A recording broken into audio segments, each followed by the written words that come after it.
কৃষ্ণ রায় কয় প্রভু কৃষ্ণ ভক্তি বিনা বিদ্যা নাহি আর। প্রভু কহে বিদ্যা মধ্যে কোন বিদ্যা সার, কৃষ্ণ ভক্তি বিনা বিদ্যা নাহি আর। বিদ্যা থাকলেই তো হবে না বাবা, প্রেম ভক্তি না থাকলে বিদ্যার কোনো মূল্য নেই। প্রেম ভক্তি না থাকলে আরে কৃষ্ণ 1000 নৃত্যিকারে এক, তারপর 3টে শূন্য নাকি বলছে, ওই একটা হচ্ছে বাবা প্রেম ভক্তি, আর যে শূন্যগুলো ওই শূন্যগুলো হচ্ছে বাবা বিদ্যা জ্ঞান পাণ্ডিত্য। যতগুলো শূন্যই আপনি বসান না কেন বাবা, বিদ্যা জ্ঞান পাণ্ডিত্যের যতগুলো শূন্য বসান, বাপাসের একরূপী প্রেম ভক্তি বসাবেন না, ফিগার কি দাঁড়াবে? শূন্য। না কোন ফিগার আছে? শূন্য হয়ে যাবে।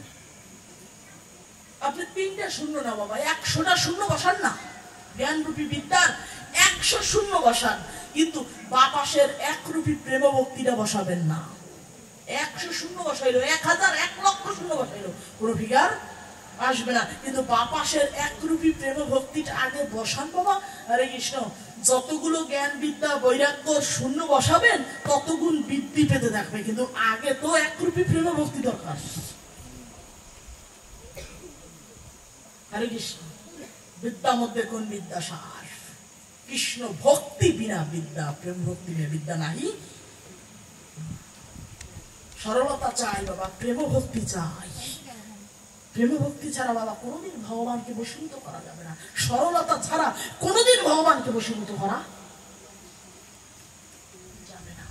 জ্ঞানের দ্বারা ভগবানকে বাধা যায় না।